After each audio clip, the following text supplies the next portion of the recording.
Hey folks, welcome back again to the city of Phear. My apologies that it's been a bit since the last tale. Life has been lifing.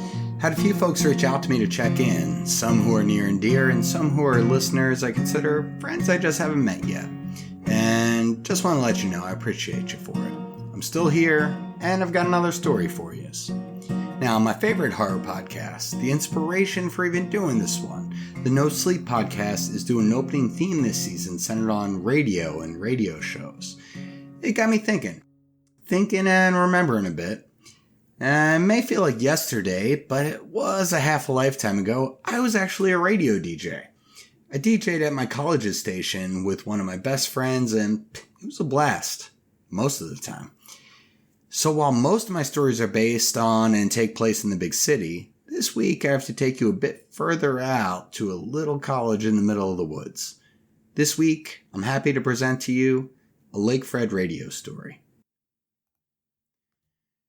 I walked out of the radio station after that weird-ass phone call. I put a long song on, so I figured I had a good amount of time before I had to worry about dead air. Walk out of the station, through the wing of the campus building and into the main hall. And holy shit, there's Jenny, dead, on one of the benches in the hallway of F-Wing, with her stomach cut open and her entrails wrapped around her neck. If I wasn't completely frozen in terror, I probably would have puked my guts up. Wait, that's not the beginning. Let's start at the beginning. As many folks do, I have so many fond memories of my college days. I made some lifelong friends who are like family to me. For me, college wasn't so much of a time to just reinvent myself, but to feel like I could fully be myself without fear of judgment from others and not necessarily just be the weirdest guy in my town.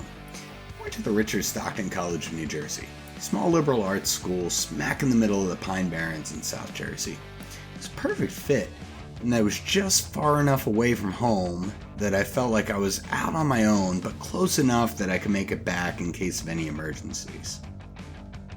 I instantly fell in love with everything about the school. The campus was beautiful, and the walk from the dorms and apartments to the academic buildings always took me through a great nature path, often past Lake Fred, a beautiful spot on campus that had plenty of folk horror stories associated with it. The main thing I loved about this place were the people, though. My freshman year roommate Connor would become one of the best friends I'd have in my entire life. We had a lot of shared interests: video games, anime, playing drinking games, most importantly, similar taste in music. We were into a lot of the same hardcore, punk, and random indie music that wasn't in the mainstream, and was generally only loved by a particular type of weirdo. When we heard that the college radio station WLFR, Lake Fred Radio, had openings for students to have their own shows, we jumped at the chance. We called our show Gypsy Tunes for Pirate Ninjas. We wanted the name of the show to sound as random as the show itself was. We'd go for playing some ear-shattering death metal to 90s R&B jams to some strange old-ass Ukrainian folk music. The station was just a little room on campus in one of the main academic buildings. It's the early 2000s, so the way everything worked was based off of playing CDs. We'd often spend the entire week compiling music and burning CDs with what we wanted to play on the show. Connor had a better and more eclectic taste than me, but I generally brought more of the hardcore and punk stuff into the session. We could get calls in and requests, but we didn't have the setup to put callers on the air. Maybe it was purposefully set up that way to avoid FCC sanctions and fines. We had a pretty wide broadcast range for a small state school, which was pretty cool. I think we got out to most of the close shore towns a bit away. We had a blast doing the show, having some drinks beforehand, during, and realizing that on the late slot we got from 10 p.m. to 1 in the morning on Thursdays, that we were the soundtrack to the crazy partiers on campus who were trying to start the weekend early. The craziest night for me was the night that Connor was away from campus, and I had to do the show on my own. He had gotten the flu. He decided to stay home and was hit or miss if he was going to make it or not throughout the whole week. He told me I could use his case of CDs, and I spent most of the week burning a bunch of extra CDs just to make sure I had enough music to fill the time. I didn't think I'd spend too much time talking, as without a co-host, it'd be really weird just talking in the universe without having a conversation with my friend. The early October night came and Connor was definitely out of commission for the night, so I took the long walk to the academic buildings where the station was located on my own. He said he'd be listening and call in if he didn't pass out early. I was nervous as hell the whole walk and definitely overthinking, trying to go over my playlist in my head and trying to make damn sure none of the songs I picked had any profanity the FCC might have a problem with. I had accidentally played some songs with some F-bombs a couple of times, and we spent the week in fear that the college would kick us off our show, but thankfully nobody complained, so no harm, no foul, I guess. Probably weren't enough listeners outside of campus and nobody on campus that would really care. The air was crisp as the summer heat waves and humidity had fully come to an end. We'd just gotten back to the campus a little over a month ago, had reconnected with friends after the long summer, and spooky season was approaching. Strange walking the academic campus this late alone, since Connor and I usually did it together, and you'd think it would have been a good opportunity to clear my head and get in the zone preparing for the show, but my mind was pretty much on anxiety autopilot the whole time. I made it past the woods and saw the lights of the academic building shining beyond the trees. One of the weirdest things of doing this show so late was that the huge sprawl of academic buildings that we were able to access at any time via our student key cards were basically completely empty. There were some computer labs in them students could use if they wanted to, but nobody really did it this time, as just about everyone had a computer in their apartment or dorm. It looked like a ghost campus as I walked past all the food carts and small student stores that were closed or abandoned. The academic building setup was pretty cool. The whole thing looked like a big airport.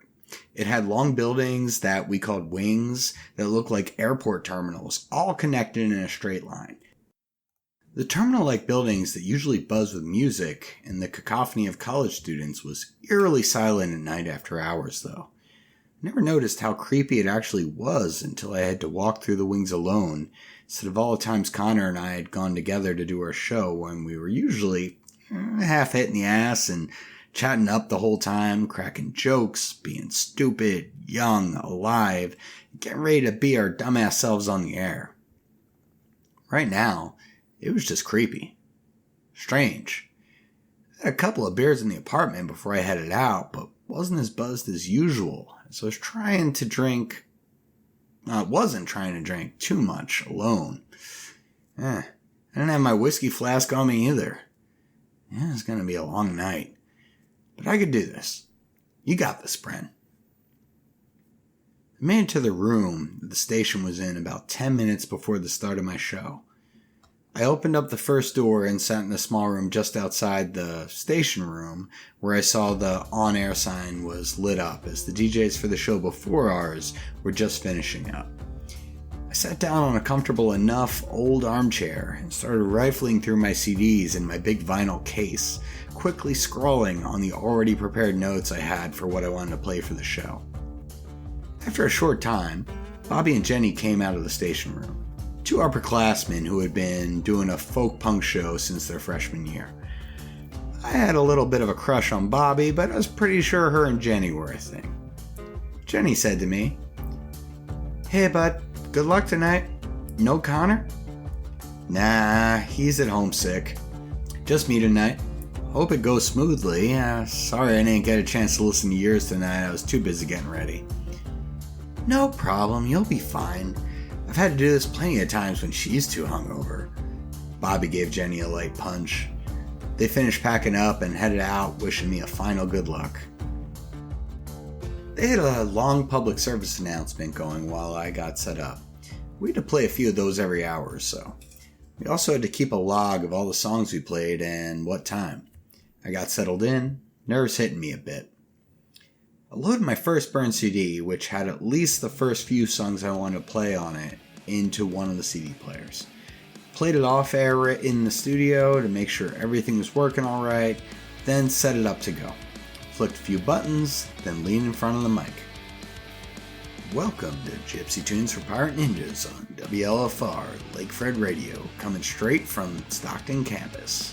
I'm your host, Brendan Jordan. I regret to inform you that Connor isn't able to make it tonight, so y'all are stuck with me. I was always told I had a great face for radio, so here I am playing not the hits, but the songs that'll set the mood for another crazy Stockton night, or wherever you might be listening from. Feel free to call in and make a request, or just call in to say hi and keep me company. I'm not used to doing this alone and could use some intelligent conversation. Sure as hell can't get it talking to myself. Enough of my rambling though, let's start off with some Neon Sloth Bomb. I turned my mic off and put the CD on. Recorded in the logbook and gave out a big exhale. I'm glad at least I can sound like I've got a hell of a lot more confidence than I actually do. I've gotten pretty good at masking my intense anxiety, which is a very useful skill as I'm getting closer and closer to, getting into the adult world. I think that went pretty well, I tell myself as I pace back and forth in the station room. Neon Sloth Bomb plays, and it goes to my next track of some late 90s gangster rap, the radio version, of course. I calm down a bit and figure, I got this. This isn't gonna be so hard. I mean, hell, it's not like that many people are listening anyway. Probably. I go from being super anxious about how the show's going to super anxious about how I'm gonna pass the time by myself for 3 hours in a small room with no actual human contact. We have a lot of fun with the radio show, but we never know how many people are actually listening. We get a few call-ins during the 3 hours from friends listening and partying, making a request, or that we say their name on the air, something like that. We have a way of tracking how many people are streaming the show in their computers. It usually ranges from 5 to 20 people. Quickly realizing the best part of doing this show is the fun I get to have with my friend. It's only about 45 minutes in or so, and I'm starting to get a little stir crazy. I get a little desperate asking for folks to call in with requests or just call in to say hello. I don't get anything though. As I'm rolling around the small radio station room in my rolly office chair, the back hits the desk behind me that has an older machine set up to play cassette tapes. I've seen it before, but never really paid much attention, as I figured I'd never use it.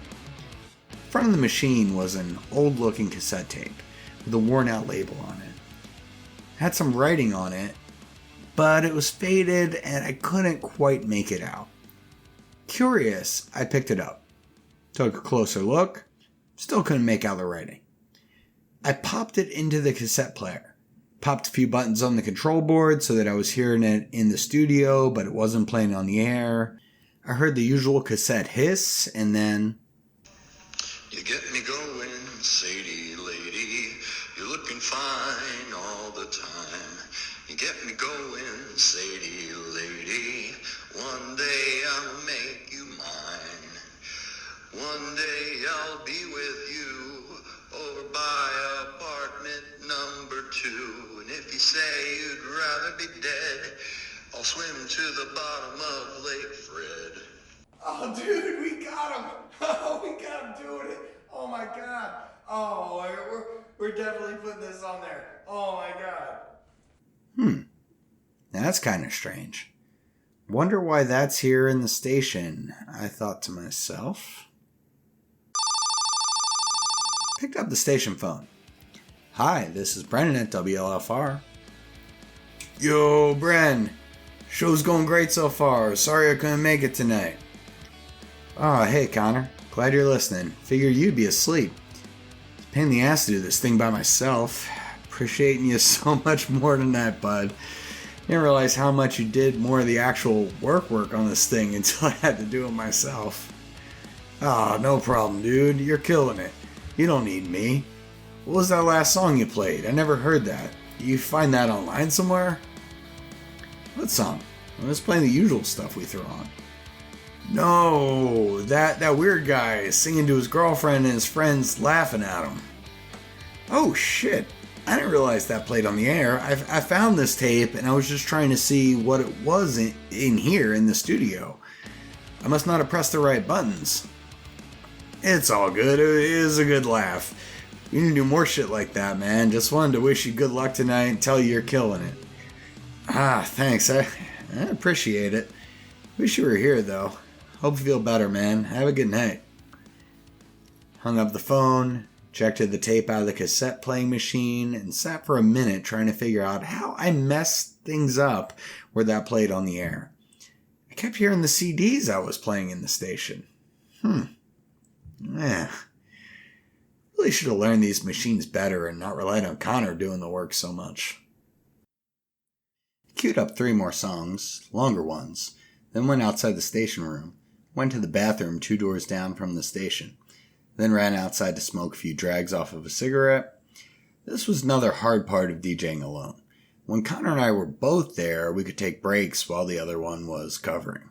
Now I had to rush things because couldn't risk dead air. I smoked half my cigarette as fast as I could, looking up and down the sprawling campus with not a person in sight, and ran back inside. Got back to the station room, I heard the phone ring. The third song I had on was about to end, and I planned on switching CDs at that point, so I awkwardly started rifling through my CD case while I picked up the station phone. Hello, this is Brennan at WLFR. Hello? This is Brennan, WLFR. I told them not to play that tape, that they'd pay. They did pay. You didn't listen, did you? Why do you play that tape? Why? You're some kind of real asshole, aren't you? Now you're gonna pay too. Wait, I'm sorry, what are you talking about? Are you sure you have the right person?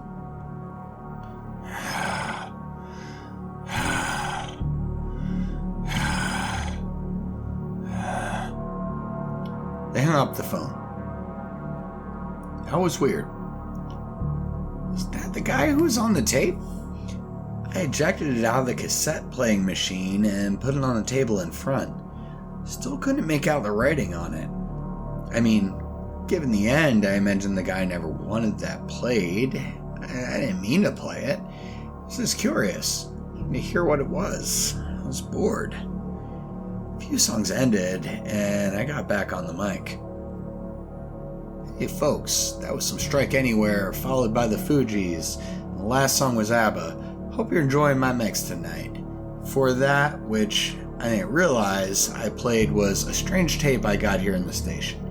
Didn't mean to actually play that one, but if you enjoyed it, good on you. I got some more stuff coming around the bend. Gonna go with the slightly harder set for the next few, so crack those beers. I hope you hit your beer pong cups, and I hope you don't have any Friday classes to go to. Let's keep this thing rolling.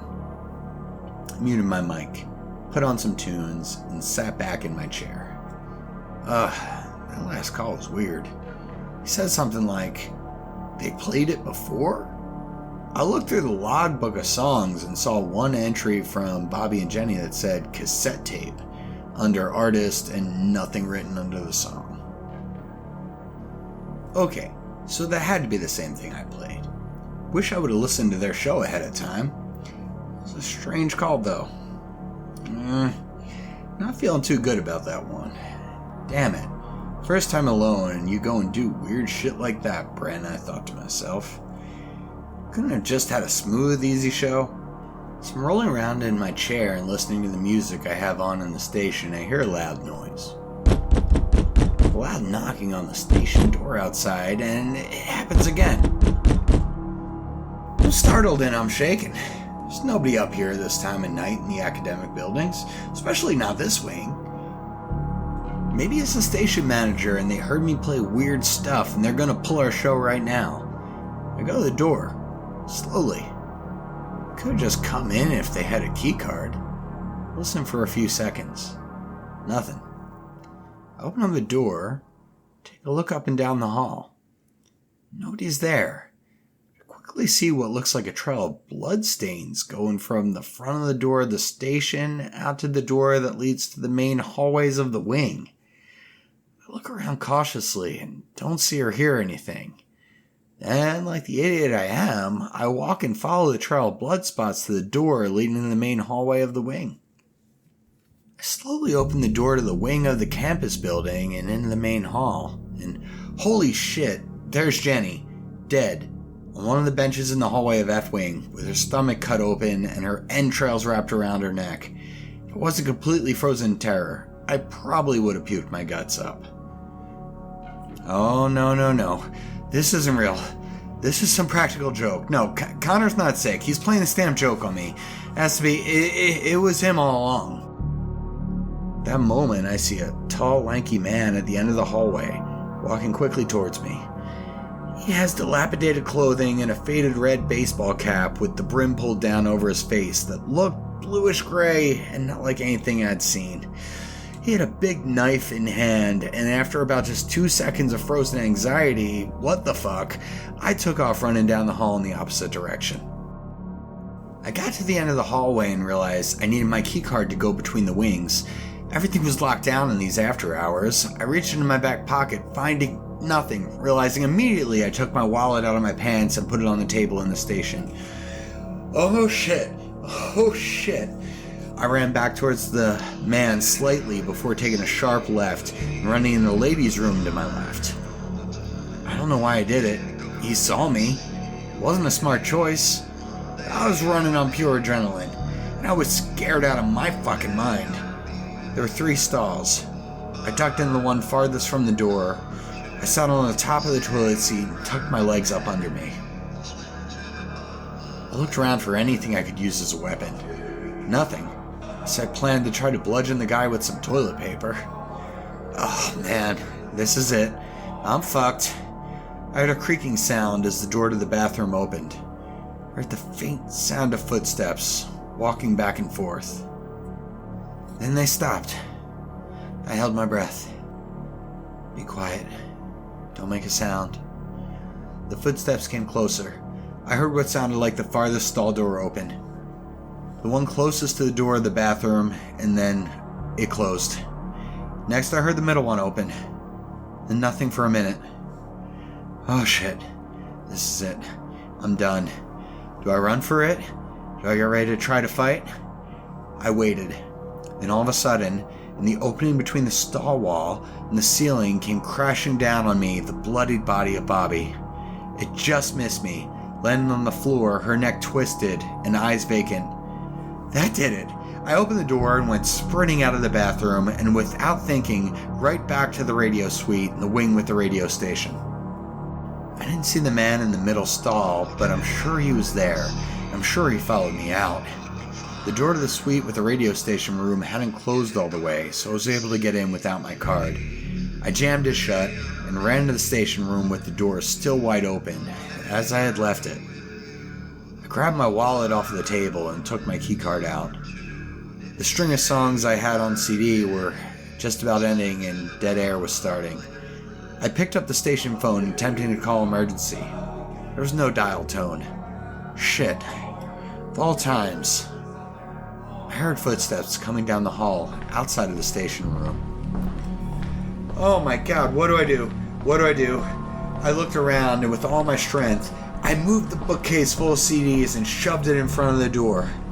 Thank God the door opened inward, so if this guy did have a key card or could somehow hack the system, he'd have to be pretty strong to push past this. And even if he could, it would at least give me some advantages if I needed to fight him off. I sat down on my chair, head in hands over the soundboard. Oh man, what am I gonna do?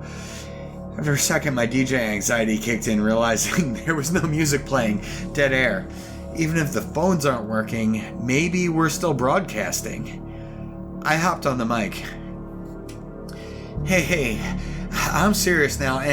Anyone listening, please call 911 and send them to Stockton's F-Wing campus. There is a murderer here. He already killed the last DJ, and he's coming for me. I swear to fucking God, this isn't a joke. Please, just call for the police and send them here. I think he's right outside the station. Right as I was speaking, I heard the song from the cassette start playing. How? What? It wasn't even in the cassette player. It was sitting right there on the table where I left it. I heard another thumping on the door. Then the station phone rang. Hey, did you hear me? Did you call the police? A woman's voice came on the phone. Why did you play that tape? Didn't you know? Brian killed his roommates who played that on air 23 years ago. Wait, what? I don't know what you're talking about. Just call the police. There's a guy here trying to kill me. The banging on the door outside the station kept up. I liked him. I always liked him. He just never talked to me. Listen. I don't know who you are. Just call the police. He's right outside. When I heard the song play over the radio, I was so happy. I wanted to run to his apartment, but at night he drowned himself in Lake Fred after killing his roommate who played it on air. Listen, I'm sorry all that happened, but you need to call the police for me. He's right outside. He's trying to get in. Are you there? Can you hear me? The phone was dead. I slammed it down and picked it up again, and there was no dial tone. No way to call out. The slamming on the door stopped. Had he given up? The door itself was pretty heavy, and you don't get in without the... And I heard a sound that chilled me to the bone. That's the sound of a keycard activating the door. The door pushed open and slammed against the bookcase I had pushed in front of it, CDs clattering to the floor. I ran and pushed myself against the bookcase, trying to hold it against the door that was open only a few inches. This guy was strong, a lot stronger than me. Even with the help of the weight of the bookcase, I was losing an inch or so after a couple minutes of struggling. I pushed with everything I had, but I just wasn't strong enough to keep him from gaining ground. After another minute or so, the door was open enough, and Bookcase and myself pushed back where he could reach his arm through the opening, knife in hand, swinging wildly. I tried with one final burst and all the strength I had left to slam the door shut on his arm, but it wasn't enough. Quickly coming to terms with the reality that this might be the end of my story, I had one last light bulb moment, a Hail Mary. I backed off of the bookcase, ran the few feet back into the station room, and grabbed the tape off of the table. I yelled out the door, "I'm sorry, I didn't mean to play it. I'm so sorry. Here, you can have it." I gripped it between my hands and snapped the tape in half. The jagged plastic sliced my hand a bit. I threw the broken tape out the bottom opening of the door, narrowly avoiding the arm swinging the knife. As soon as I did, the arm retracted out the door. When it did, I pushed the bookcase against the door and slammed it shut. I sat down on the ground with my back against the bookcase, leaning my weight against it. Then I heard footsteps walking away. After enough time had passed, I carefully exited the station. I ran out of the building, and I ran back to my apartment. Well, never would have made it to the city if I didn't make it out of that one. Do miss those Stockton days, though. Hope you enjoyed tonight's story. Once again, I apologize for taking so long to get it out. Between work, football season being in full swing, and my darts league starting back up, time is generally in short supply. All that in mind, I've made the decision to do a couple more episodes leading up to Halloween, call it a first season, then take a few months off.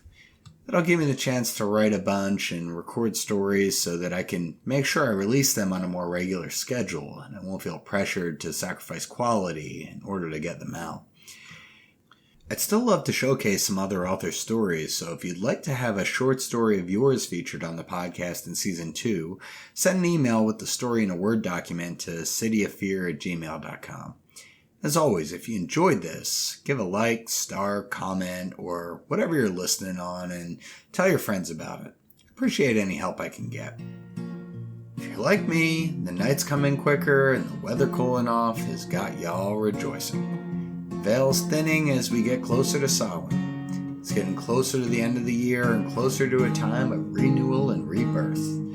I hope y'all can cast away all the things you'd like to leave behind.